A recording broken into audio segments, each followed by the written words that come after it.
Don't be mad at me, but I did text Basketball Boy today. Okay, in my defense, it was just like a Snapchat memory. Our first time ever hanging out was a year ago today. Y'all are nosy like me, so here's the video. I still have him blocked on most of my social medias, but it was just like a cute memory, so I was like, I'm just gonna send it to him. Before you guys get mad at me, I'm not gonna hang out with him, okay? I promise. Okay, some of you guys have figured out who he is. So, you and all my friends wonder, what do you see in him? So, story time on how I got into a situationship with him. So, he first DM'd me the same week I graduated high school. I'm still not sure how he found me on Instagram. And at this point in my life, I had just hit 15K on TikTok, which that's like crazy to me. There's like 200,000 more of you now. At the time, I was still really nervous about pursuing social media and modeling and not going to college.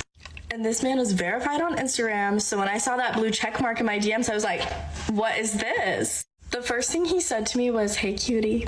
And I thought he was cute, but I was not about to meet up with like some random stranger just because he's verified. He had invited me to hang out with him probably like 10 different times, and I kept refusing.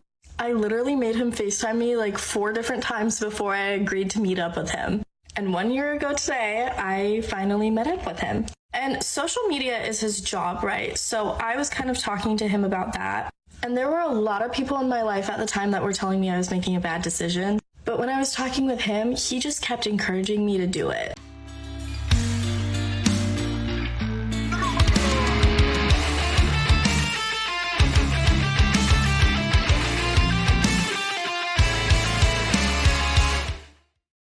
Gentlemen, welcome back to another insufferable video.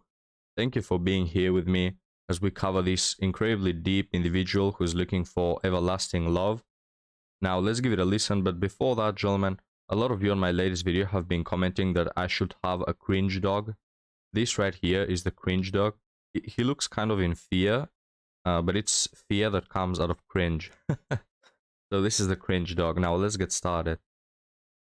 And there were a lot of people in my life at the time that were telling me I was making a bad decision. But when I was talking with him, he just kept encouraging me to do it. And that same night, I had to be home early. And I think he thought I just was not into him. And then he just kept making comments about, oh, you're so young, I can't go out with you, blah, blah, blah. And that was the biggest problem between us, was the age difference, because I was 18, he's like 26. So I actually rejected him that night. I was like, okay, I don't think we're good for each other then. And he was like, delete my number, blah, blah, blah. Like, we got into an argument over this. And then guess what happens 3 days later? He hits me up on Instagram. Also, when I texted him today, I reminded him that I rejected him, but he had hit me up again, and I kept rejecting him. And then at the time, I had a really bad friendship breakup. I was best friends with this girl for years, and we had just stopped being friends. And one night, I was just like super lonely, so I responded to his DM. And then after... Oh wow, what a surprise, isn't it? Guys, like even this guy who is Chad, you know, something like Chad, he used her for the fun, you know.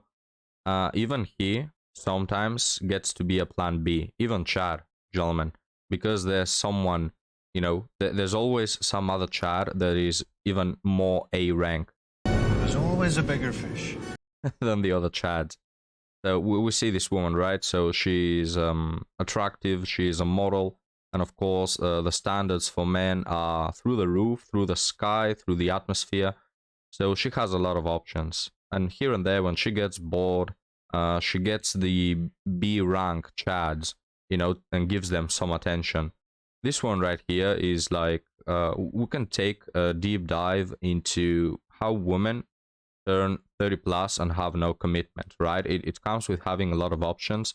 It comes with feeling attractive, feeling like a lot of men are giving you attention, feeling you like you're on top of the world, and not actually planning ahead, not taking men for important, you know, important stuff like, does he have good morals? Does he treat his family right? Does he have, you know, good plans for the future? Do we stick together, etc.?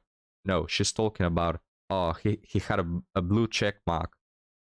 And who gives a crap about a blue check mark?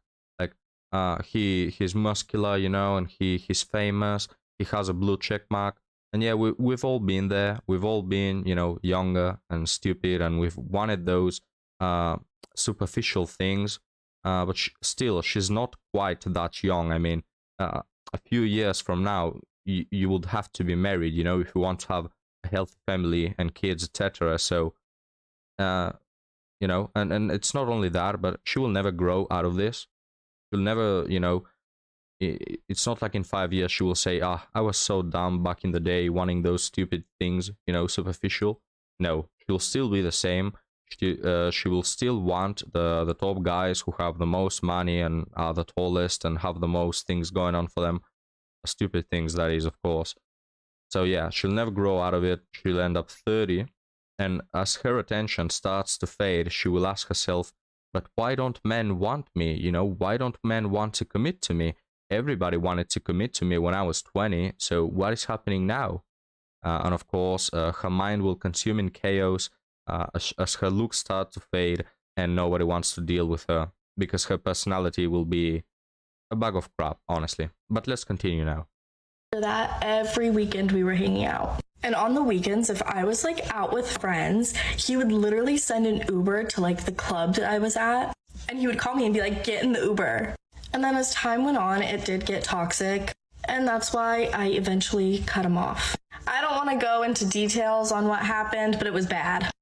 Oh, you don't want to go into details? Well, thank you. You know, after you've been speaking for 4 minutes, spare me, please, the detailed version of this, because we don't care, guys. The message here is even Chad turns women away when he invests too much into the relationship, and we'll get into that topic in the next TikTok. But for now, this is the message, right? Women, when they're young, they're on the top of the world. They have everything they want, and they think that that will last forever. And then suddenly the wall appears, and all those dreams crash into the wall. I would say now I'm over the situation. He hits me up sometimes. I usually don't respond. So now you guys can kind of understand why Usually don't respond. I was so into him. This is my last and final update on Basketball Boy. I love you. Bye. Yes. I think it's because you all. Alright, so for those of you not watching, this woman says right here, someone commented, situationships are harder to get through because you technically never quote-unquote got them, so you feel less than. The reason why situationships hurt women more is because they are not attracted to the guys who commit. They are not attracted to the guys who invest in them and show love and all those things. No, they are attracted to the guys who do the total opposite, which is not show any interest. That's why situationships hurt them more, because, you know, when they've been in relationships with the guy who is ready to bring the moon down, you know, ready to chase the stars for her, she's bored, you know, because she likes the chase, she likes the anxiety, the chaos. So it hurts them more when that guy who never cared at all and just wanted them for the fun finally gets up and leaves. But now let's see these women's mental gymnastics. Always starting it, no matter if you think a situationship it suits you, no matter if you think you don't want a relationship with that person, no matter if you think you're having fun, it's just sex, you always start from a weird place of vulnerability. Over time, the idea, the concept that someone could be enjoying the best that you have to offer, your soul, your body, your time, and doesn't want you completely, does something to the mind. So yes, the feelings that you feel when it ends are really, really real. The most impactful relationship, romantic relationship that I've ever had in my life has been my situationship. Now, I was in a situation, 1 second. Man, that must suck. Imagine you've been with this woman in a relationship where you gave it your whole, you know, your whole heart. You invested so much in this woman, and then she makes a TikTok saying that, you know, her most hurtful relationship was actually a situationship with some Chad that pumped and dumped her. It's disgusting, gentlemen. And honestly, probably a lot of the fan base, a lot of the viewers watching right now have been through this. Or they know someone who has been through this, where men invest so much into a relationship, they want to make it work, they want to build a strong foundation, and, you know, women just don't care. Women and bad boys, name a better duo. You know, You can give so many things to women that actually benefit them, but they still want the bad things for them. And they are bad because in the end, not even women like them, you know, they regret their choices. Well, anyway, let's continue, gentlemen. Those giraffes. Oh my god. I was in a situationship off on for 8 years. We met at college at 17. Holy crap, in a sit. Sorry guys, I just had to pause it. I couldn't hold in the laughter. A situationship that lasted 8 years. Holy crap, man. Well, honestly, you know, it's not that surprising. Because many women, they are in situationships for a period of over 80 years, not with the same guy, but for a larger period. And it kind of ended. I think we started hooking up like a year after, and it kind of ended in my 20s. Maybe it was even more than 8 years, to be fair. It was like more like 27. And it ended with a very brutal, I'm really sorry, I've never seen you as a girlfriend. Now, I didn't feel like I wanted to be in a relationship for a long time. In my early 20s, I was enjoying, honey, A to Z dictionary era. Honey, I'm not even gonna lie, okay? But when that urge came that, oh my God, I really want something more, in my mind, because of the sex that we had being so amazing and because of the history that we've had, and bear in mind, 17 to 27 or 17 to 25, whatever it was, it's your formative years, right? So to have someone, and in, you know, having had serious relationships during that period, but going back to that someone, it feels really familiar, and it also feels right. To me, anyway, it felt right. It felt like the natural progression. It felt really safe, right? And it felt like, I don't want to stop having sex with this man. I don't want to not have him in his life. I was just thinking, I was so dignitized, girls. I was blinded and binded. I'm not even going to lie to you. It was so strong. And I just thought that I could build around that. We figured the rest out, right? Yeah, what a coincidence that as you reach 27, you magically, you know, the ideas of having something serious start popping in your head.